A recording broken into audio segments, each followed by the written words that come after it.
ಸುಮಾರು ಮಕ್ಕಳಿಗೆ ಕೆಮ್ಮು, ಕಫ, ನೆಗಡಿ, ವೀಸಿಂಗ್, ನೋಸ್ ಬ್ಲಾಕ್ ಪದೇ ಪದೇ ಬರುತ್ತೆ. ವೀಸಿಂಗ್ ಅಂದ್ರೆ ಏನು? ಎದೆಯಲ್ಲಿ ಕಫ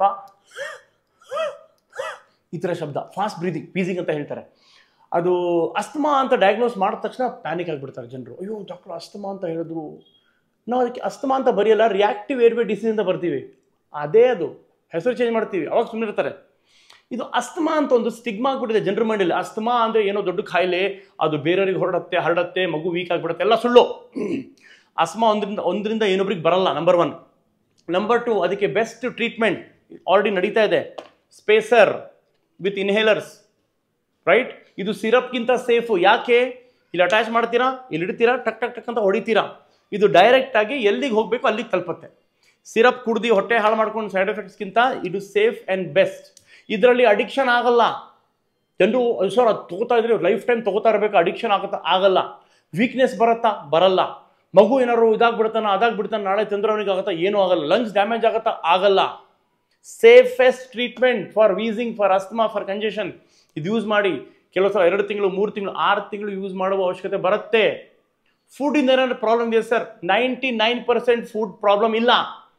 fruits, vegetables, curd, buttermilk ಎಲ್ಲ ಕುಡಿಬೋದು, ತಿನ್ಬೋದು, ಅದರಲ್ಲೇನು ತೊಂದರೆ ಇಲ್ಲ. ಇದು weather related, dust, smoke, allergy, pollution, ಅದರಿಂದ ಆಗೋ ತೊಂದರೆ. Usually family history, parents, grandparents ಅವರಿಗಿದ್ದಾಗ ಬರೋ ಚಾನ್ಸ್ ಇರುತ್ತದೆ. ಬಟ್ ಇವನಿಂದ ಬೇರೆಯವರಿಗೆ ಹರಡಲ್ಲ. ಸೊ ಅಸ್ತಮಾ ಈ ಮಗು ಸ್ಪೆಷಲ್ಲು, ವೀಕು ಅಂತ ತಲೆ ಕೆಡಿಸ್ಕೋಬೇಡಿ. ಆ ಥರ ರೂಮರ್ಸು ಹರಡಿಸ್ಬೇಡಿ. ನಾರ್ಮಲ್ ಆಗಿ ಟ್ರೀಟ್ ಮಾಡಿ, ಮಿತ್ಸ್ನ, ಡೌಟ್ಸ್ನ ಕ್ಲಿಯರ್ ಮಾಡ್ಕೊಳ್ಳಿ. ಇದೇನು ದೊಡ್ಡ ಕಾಯಿಲೆ ಅಲ್ಲ. ಸಾವಿರಾರು ಜನಕ್ಕೆ ಅಸ್ತಮಾ ಇದೆ, ವೀಸಿಂಗ್ ಇದೆ, ಸೆಲೆಬ್ರಿಟೀಸ್ ಆಗಿದ್ದಾರೆ, ಗ್ರೇಟ್ ಪರ್ಸನಾಲಿಟೀಸ್ ಆಗಿದ್ದಾರೆ, ಸಕ್ಸಸ್ಫುಲ್ ಬಿಸ್ನೆಸ್ ಮ್ಯಾನ್ ಆಗಿದ್ದಾರೆ, ರೈಟ್? ಸೊ ಬಟ್ ಟ್ರೀಟ್ಮೆಂಟ್ ಕೊಟ್ಟಾಗ ದಯವಿಟ್ಟು ತಗೊಳ್ಳಿ. ನೀವೇ ನಿಮ್ಮದೇ ಆಗಿ ಬ್ರೈನ್ ಯೂಸ್ ಮಾಡಬೇಡಿ. ಅರ್ಥ ಆಗ್ತಿದೆಯಲ್ಲ? ಸೊ ಇದು ಯಾಕೆ ಮಾಡ್ತಾ ಇದ್ದೀನಿ ವಿಡಿಯೋ ಅಂದರೆ, ಜನರಿಗೆ ಇವತ್ತು ಎಜುಕೇಟೆಡ್ ಜನರಿಗೂ ಇದೆ ಸರ್, ಅಡಿಕ್ಷನ್ ಆಗಿಬಿಡುತ್ತೆ, ಇದು ತೊಗೋತಾ ಇದ್ರೆ ಸರ್ ಇದರಲ್ಲಿ ಏನು ಕೊಕೇನ್ ಗಾಂಜಾ ಹಾಕಿಲ್ಲ, ಅವ್ನು ತೊಗೊಂಡು ಹೊಡ್ಕೊಂಡು ಕುತ್ಕೊಳ್ಳೋಕೆ ನನಗೆ ಮಜಾ ಬರ್ತಾ ಇದೆ ಅಂತ. ಇದು ನಾರ್ಮಲ್ ಮೆಡಿಸಿನ್, ಹೊಡಿತಾರೆ, ವೀಸಿಂಗ್ ಕಡಿಮೆ ಆಗುತ್ತೆ, ಯೂಸ್ ಮಾಡ್ತಾರೆ. ಅಡಿಕ್ಷನ್ ತಲೆ ಕೆಡಿಸ್ಕೋಬೇಡ್ರಿ. It is normal. ನಿಮ್ಮದು TV, ಮೊಬೈಲ್ ಅಡಿಕ್ಷನ್ ನೀವು ಮಾಡಿದಿರಲ್ಲ, ಅದು ಬಿಡ್ರಿ ಫಸ್ಟು. ಆ ಅಡಿಕ್ಷನ್ ಬಿಡಲ್ಲ ಅಂತೆ. ಇದು ಅಡಿಕ್ಷನ್ ಜನರಿಗೆ ತಲೆ ಏನೋ ಹೆಂಗೆ ಯೂಸ್ ಮಾತಾಡ್ತಾರೆ ಜನರು.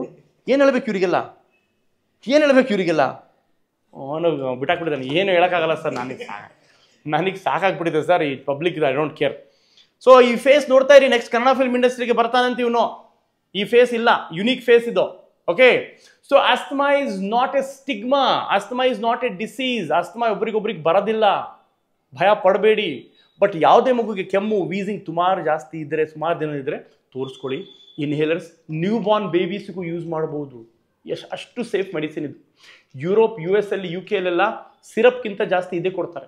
ಯಾಕಂದ್ರೆ ಅದ್ರಲ್ಲಿ ಸೈಡ್ ಎಫೆಕ್ಟ್ಸ್ ಇಲ್ಲ, ರಿಕವರಿ ಚೆನ್ನಾಗಿರುತ್ತೆ. Okay, so don't worry. ಸುಮ್ಮನೆ ವಾಟ್ಸಪ್ ಫಾರ್ವರ್ಡ್ಸ್ ಮಾಡ್ತಾ ಕೂತ್ಕೋಬೇಡಿ. ಅದು ರೂಮರ್ಸು, ಇದು ರೂಮರ್ಸ್ ಅಲ್ಲ, ಫ್ಯಾಕ್ಟ್ಸ್ ಬಗ್ಗೆ ಮಾಹಿತಿ ತಿಳ್ಕೊಳ್ಳಿ. ಅಲ್ಲ ಪುಟ? ಥಮ್ಸ್ ಅಪ್ ಕೊಡು, ಥಮ್ಸ್ ಅಪ್ ಹಿಂಗೆ ತೋರಿಸೋ, ಹೈಫೈ ಕೊಡು ನನಗೆ. Hero next future Kannada film industry. Bye ಬಾಯ್.